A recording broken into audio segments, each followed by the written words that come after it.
Azora Plus. Abonnez-vous. Bienvenue encore une fois téléspectateurs sur la chaîne Azora Télévision dans l'émission Mesa Moja. Je suis Arsène Benez devant ce microphone et voilà, je vous donne rendez-vous. Rendez-vous encore une fois pour parler de la loi Tchiani, la loi qui est en train de faire couler beaucoup d'encre en RDC, en Afrique, dans le monde.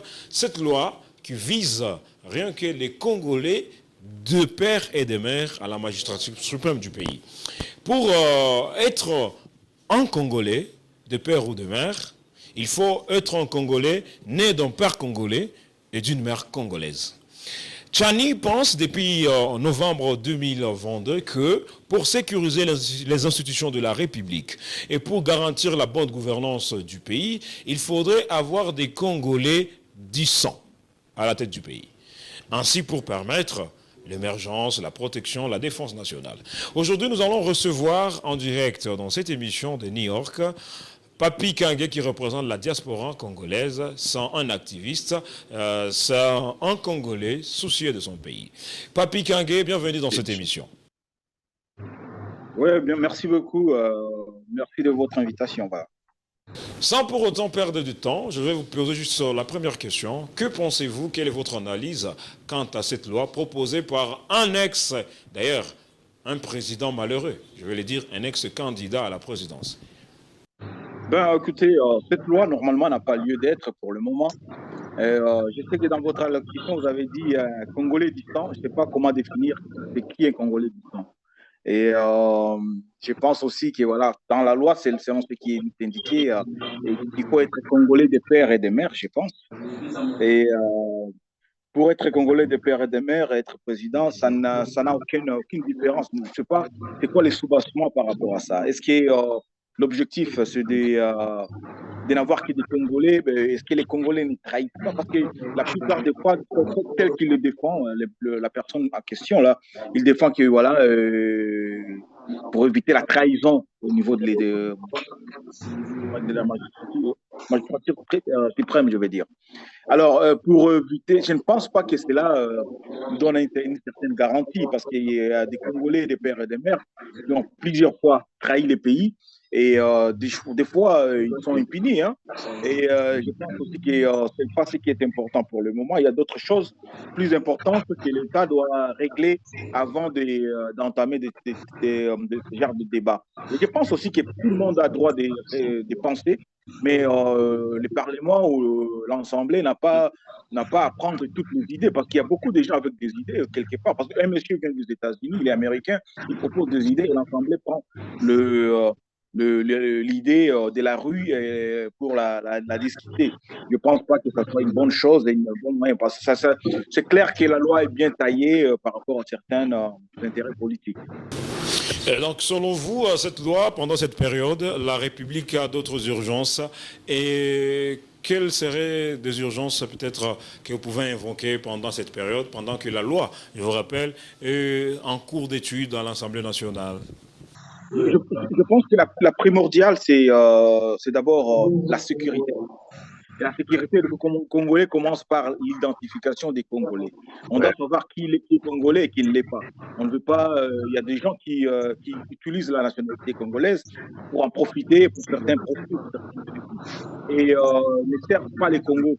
Et ils ne connaissent même pas les Congos. Et nous avons l'expérience. Toute personne qui vit à l'étranger connaît qu'il y a des gens qui viennent dans des pays occidentaux et se réclament congolais pour avoir des papiers, mais ne connaissent rien du Congo. Et ça se passe partout, surtout des pays qui nous entourent, où nous avons des frontières et tout, voilà. Parce que nous savons que voilà, nous partageons les mêmes groupes ethniques avec plusieurs pays qui nous entourent. Oui, nous allons entrer avec vous dans les coulisses et là, aux États-Unis. Qu'est-ce qui s'est dit par rapport quant à ces dans des populations? Il n'y a pas de laquine, est-ce qu'il y a du favoritisme quant aux uns et aux autres? D'accord. Chacun a son opinion par rapport à ça. Les gens sont divisés. Tel que vous pouvez comprendre, les Congolais sont vraiment divisés ces derniers temps par rapport à la politique. Ce sont ces gens qui nous divisent, ce sont ces gens qui nous détruisent. Moi, je suis Je n'aime pas les politiciens, je m'excuse de les dire, hein. Mais après, je vais dire que voilà, les gens sont divisés par rapport aux intérêts. Il y a ceux qui aiment la loi parce que bon, ouais, ça protège quelque part, ça a des avantages tribaux quelque part.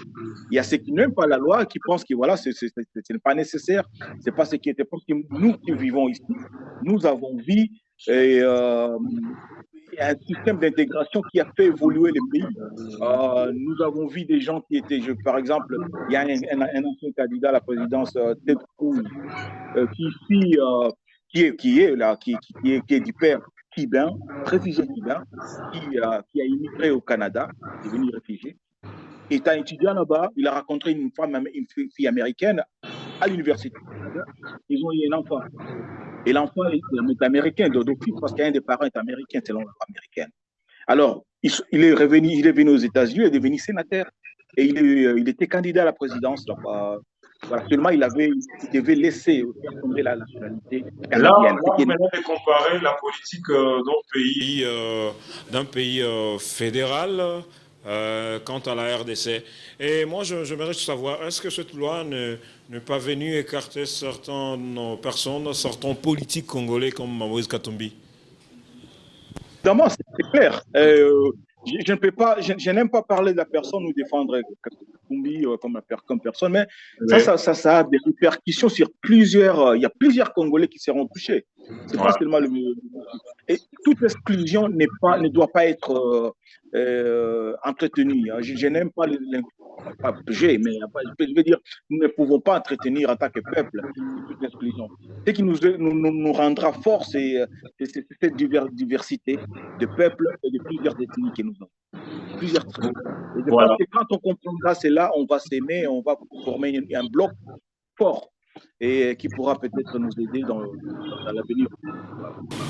Oui, avant de terminer cet entretien, Monsieur Papi, si vous promenez dans des rues de Goma aujourd'hui, c'est rien que la sécurité qui est au rendez-vous dans les chefs de population. Et cette loi qui nous arrive aujourd'hui vient entrer aussi dans le processus électoral. Est-ce que celle-ci ne va pas influencer sur la gestion et n'est-ce pas aussi sur le calendrier électoral de la RDC? C'est sûr qu'il y aura, c'est sûr qu'il y aura, parce que apparemment, hein, de ce que j'ai remarqué, Katumbi a quand même une certaine influence au Congo. Et il est quand même un peu, il a une base, il y a des gens qui l'aiment, mais après, ça peut créer des dommages un peu collatéraux, je veux dire. Et les problèmes de Goma, par exemple, Goma a des problèmes particuliers.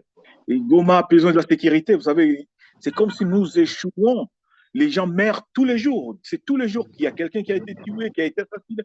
Et qu'est-ce qu'on fait pour pallier à tout cela? Pourquoi on ne sanctionne pas ceux qui doivent nous protéger et qui n'arrivent pas à nous protéger? Alors, c'est ça normalement. La redevabilité n'existe pas chez nous. C'est ça. Mais il y a des problèmes importants. Quelqu'un de Goma, si tu lui parles de la loi, ce n'est pas important pour lui. Ce qui est important, qu'il ait la sécurité au Goma et que voilà, nous soyons capables d'aller manger les haricots, nous soyons capables d'aller vendre nos patates douces. Et c'est ça, c'est que voilà. Oui, et l'alternative s'impose entre la loi et Tchani et la sécurité pour le moment. Vous choisirez quoi? Évidemment, c'est la sécurité, mon cher.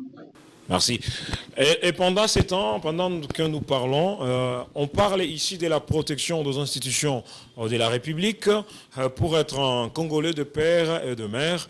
Est-ce que, une lecture, j'aimerais que vous soyez vraiment analytique, est-ce que depuis que la République a eu son indépendance, les institutions ont été gérées par des étrangers, selon vous, ou bien soit il y a encore quelque chose à réparer dans les chefs de dirigeants congolais? Ouais, je pense que voilà, avec l'histoire, nous avons tous connu que voilà, il y a eu des étrangers qui ont infiltré notre système. Ouais. Mais après, au niveau de la présidence, nous n'avons pas encore eu ces cas particuliers, à moins que voilà, parce qu'il y a des rumeurs qui nous disent que, bon, je ne veux pas aussi confirmer les rumeurs, que l'ancien. Alors, l'ancien président de Kabila était un Rwandais. Voilà, ça c'est vraiment, je ne peux pas vérifier cela. Et ça, c'est ce qu'on apprend des gens, et voilà. Mais après, si Kabila lui-même, le père, l'avait présenté comme son fils. Bon, peut-être, c'est son fils, pourquoi on va nier? Mais après, c'est sûr qu'il y a eu des infiltrations, ça c'est sûr. Nous avons eu des chefs d'état-major qui étaient des autres pays, mais nous avons aussi compris les circonstances. Voilà, tout à fait. Les circonstances qui ont fait que ces gens arrivent à ce niveau. Parce qu'ils sont venus, ils nous ont conquis par force et ils ont fait ce qu'ils ont fait de nous. Ils ont même tué un président chez nous. Pour ne pas cacher la vérité. La vérité. Pour terminer cette émission, Messieurs Papi, quel est le message que vous avez pour la diaspora congolaise d'abord, qui observe de loin ces processus électoraux en RDC et la restauration, n'est-ce pas, des institutions? Les Congolais qui sont au pays et le Parlement qui s'engage dans ce processus de révision et pourquoi pas d'étude de cette loi qui risque de nous plonger dans la nouvelle ère historique politique congolaise. Bon, je pense pour la diaspora, je vois toute personne qui est dans la diaspora aujourd'hui rêve de rentrer au Congo, dans un Congo qui est pacifié, dans un Congo qui nous permettra et nous donnera plus d'opportunités. Parce que nous venons ici et nous apprenons et nous voulons rentrer. Mais par contre, on ne peut pas rentrer. On voit nos frères Kenya, Burundais, Ghanéens, ils rentrent chez eux, ils investissent chez eux. Mais nous avons peur, il y a beaucoup de problèmes. Mais par rapport à nos populations, je pense que c'est la population la plus forte qui puisse exister. L'affaire du Congo n'est pas parlée dans les grands médias. Personne ne s'en occupe. Pour l'Occident, ce n'est pas vraiment leur priorité. Ils s'en foutent. Alors ça fait mal. Alors la population, elle est là, elle a perduré. Personne ne vient à leur aide. Même ceux qui sont censés les protéger. Ça, c'est la population. Et par contre, par rapport aux parlementaires, comprenez aussi, au moins, comprenez c'est quoi la priorité pour la population, c'est quoi l'essentiel pour cette population. Elle veut manger, elle veut la sécurité, elle veut des histoires très importantes, mais ne veulent pas des histoires, discuter de la politique pour protéger ou garder un certain régime. Et ça je l'ai remarqué même le régime passé où on voulait changer la constitution et la loi des élections et qu'on sort, juste pour protéger une personne et garder Mais ce n'est pas normal. On ne peut pas travailler pour une personne. Travailler pour le peuple, l'important c'est que les peuples en profitent. C'est seulement ce que je voulais dire. Merci beaucoup. Les élus doivent travailler pour le peuple. Et c'était là le mot de la fin de notre ami Papi Kangue qui intervenait depuis les États-Unis d'Amérique, qui représentait d'ailleurs la diaspora congolaise. On parlait aujourd'hui entre la loi et la paix. Et c'est quoi l'urgence? La loi Tchani, une loi qui vient n'est-ce pas, restaurer la gestion de la République, et selon la proposition Tchani lui-même, qui est candidat malheureux, je le rappelle, à la présidence passée. Aujourd'hui, l'histoire de la RDC, c'est une affaire de tous. Comme je le dis souvent, nous allons prendre un stylo pour écrire la paix. Et pour écrire la paix, c'est vous et nous. Vous étiez bien sûr scotché sur Azora Télévision dans l'émission Mes Amours. Je suis Arsène Nyamugabo à la présentation. Derrière la caméra, on avait Gab Design, celui qu'on appelle le directeur de cette émission, la Bani, monsieur Azora. Mesdames et messieurs, nous allons faire juste un geste, nous allons partager, nous allons aimer, nous allons dire aux voisins que la RDC, c'est nous. Et la chaîne qui perce la diaspora, c'est nous. Papi Kangue, à la prochaine occasion, le grand rendez-vous, c'est sur Azora Télévision. Mesdames et messieurs, rendez-vous dans un nouveau numéro. Ciao. Azora Plus, abonnez-vous.